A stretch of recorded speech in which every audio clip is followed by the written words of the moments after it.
The Almighty Iron Serpent General. Chapter 5. The Banquet of Shadows. The Xaels were the leaders of the Great Four in Ravencross. It was a day of celebration for them. Megatron Group, one of their many enterprises, had signed an agreement with Celestial Group, cementing their business dominance. The Xaels' influence would now stretch even further. Additionally, the patriarch of the family, Warren Xael, was celebrating his 80th birthday. Outside the Xaels' villa, a fleet of luxurious cars had gathered. The elite and influential of Ravencross were present for the double celebration. This is a bottle of Retrouve wine worth $8 million, gifted by the Frasers. They wish Mr. Warren Xael many happy returns. The Wilsons present a painting, The Blackthorn by Jackie and Blank, worth $12 million, wishing prosperity to the Xaels. The Zimmermans offer Mr. Xael a fright, me-watch valued at $8.8 million. A lady at the main entrance held a microphone and enthusiastically announced each gift for all to hear.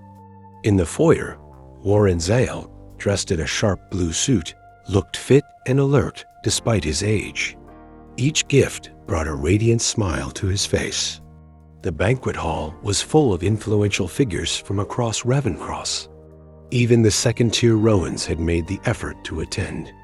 Lex Rowan had splurged to secure a Monique wallet for the patriarch.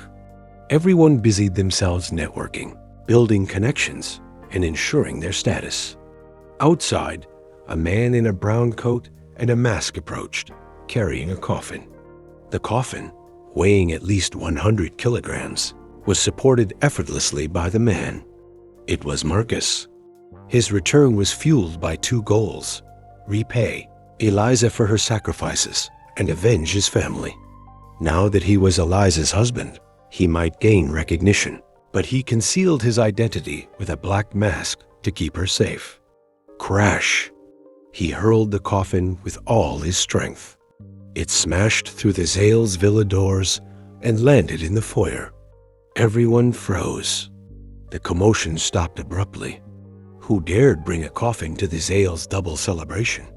Warren Xael's face darkened as he shouted, "What is this?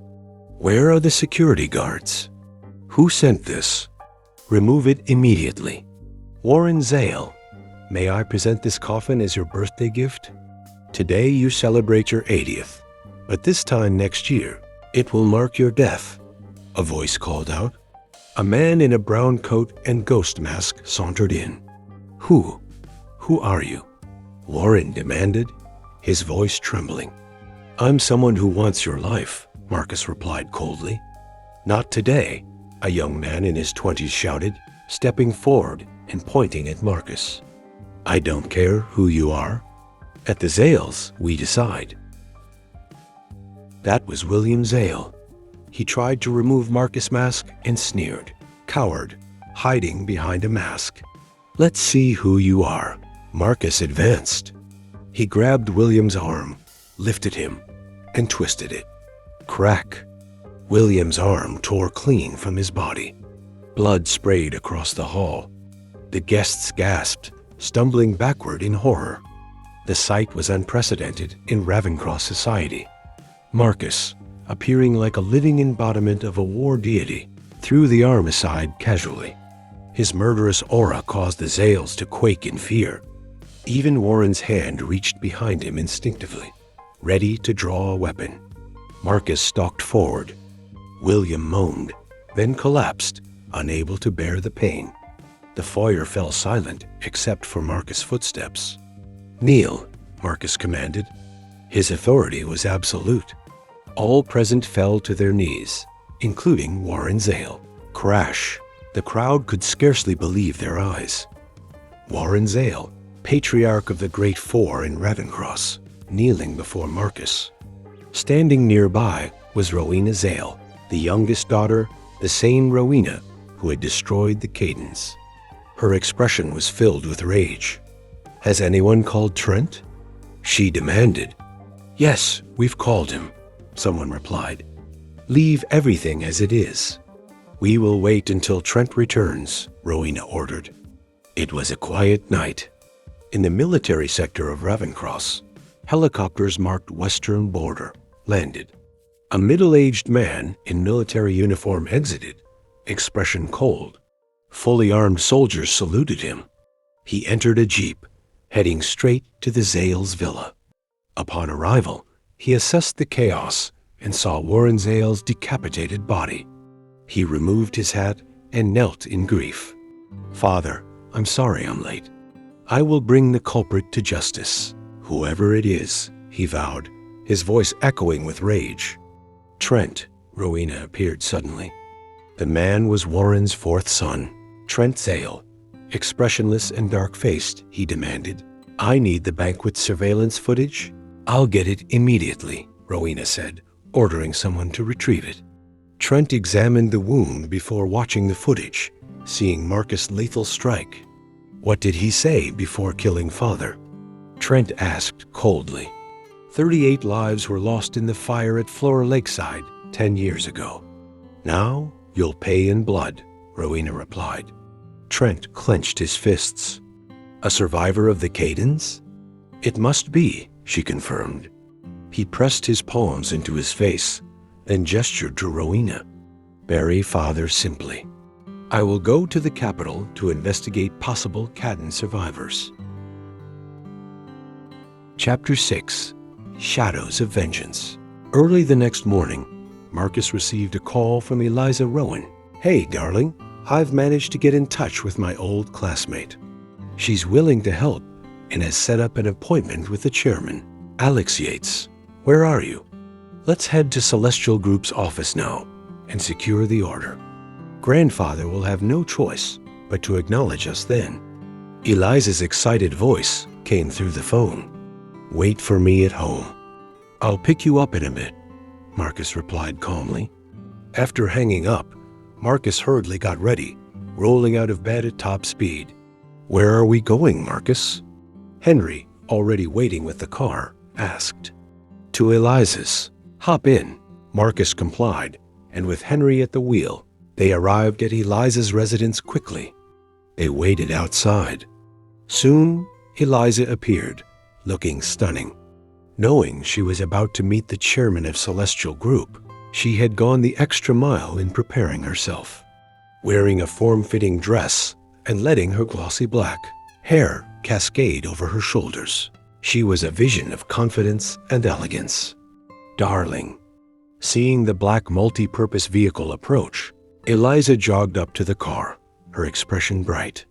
"My classmate has arranged the appointment for us, so all we have to do is show up at Celestial Group's office." Marcus smiled faintly. He knew the arrangement had nothing to do with her classmate. If he hadn't personally spoken to Alex Yates, there would be no appointment. Yet seeing Eliza so happy, he chose not to spoil the moment. "I knew you'd manage it, darling. The rest is up to you. If we don't get the order, I'm done." Eliza's lips curved into a confident smile. "Don't worry. I won't let that happen." Although she still didn't know all of Marcus' past, she had seen the grandeur of his villa before. The House of Royals was the priciest villa in Ravencross, far beyond what any ordinary person could afford. She felt lucky to be his wife and wanted to prove her worth. "Let's go, darling." Eliza got into the car. "Henry, head to Celestial Group's office," Marcus ordered. Eliza leaned close to Marcus and whispered, "Darling, did you know that old Warren Xael was killed last night?" The Xaels were the leaders of the Great Four. As head of the Xael family, Warren Xael was a well-known figure. Everyone in Ravencross knew his influence. At the Xael's banquet last night, there had been a celebration. Megatron Group, one of their enterprises, had finalized a deal with Celestial Group. This meant Megatron would now receive priority over all other companies, expanding their power and influence further. It had also been Warren Xael's 80th birthday, yet a mysterious figure had crashed the celebration, bringing a coffin, beheading Warren Xael, and taking his head. The shocking news spread like wildfire, becoming the hottest topic in Ravencross overnight. The authorities were investigating, but there was little to go on. Marcus feigned shock at Eliza's revelation. I went straight to bed last night. I had no idea. The Xaels are part of the Great Four, right? That's right, Eliza said. The Xaels are the leaders of the Great Four, controlling countless businesses. Megatron Group alone is more powerful than all the Rowan's businesses combined, and the Xaels have several other ventures. Everyone dreams of marrying into the Xaels for an easy, wealthy life. Marcus smiled slightly. Didn't you have a chance yesterday? Divorce me, and your life would be simpler. Eliza frowned. Ooh, darling, you must understand getting an order from Celestial is not easy. To secure it, you may be asked to make sacrifices. Marcus leaned closer, lowering his voice. Eliza immediately rejected the suggestion. Absolutely not. Marcus' companion, Jane, had been impatient. Eliza, if you refuse to sacrifice, you won't get anything. I sent your photo to the Celestial manager. He said he'd approve the order only if you sleep with him. You wouldn't even need to see the chairman. Eliza, we're supposed to be friends. Is this how you treat a friend? Jane sneered. Want to get the order without paying a price? Impossible. I warned you. Think carefully, then decide if you want to proceed. She turned on her heels and left, her heels clicking loudly on the floor. Eliza's eyes filled with tears. She glanced at Marcus, who had remained silent the entire time. I'm useless, aren't I? Marcus shook his head gently. Of course not. Let's try Alex Yates directly. I'll wait for you in the car. He nudged her toward the building, offering a reassuring smile. Jane soon returned, escorting a middle-aged man in a suit and tie, who exuded the air of a successful businessman. Eliza, this is Linus Johnson, Jane introduced. He's the manager in charge of all business connections at Celestial Group. He controls who gets which orders. Jane's influence today had been obtained through her affair with Linus Johnson, and she had promised him her loyalty in exchange for promotion. She had sent him Eliza's photo the night before. Seeing Eliza in person, Linus was immediately captivated, determined to get her into bed at any cost. He approached confidently, chest puffed out. Eliza, right? Jane told me everything. It's a hot day today. Why not take this conversation to a hotel room? Don't worry about the order. I'll even give you a deal worth $50 million.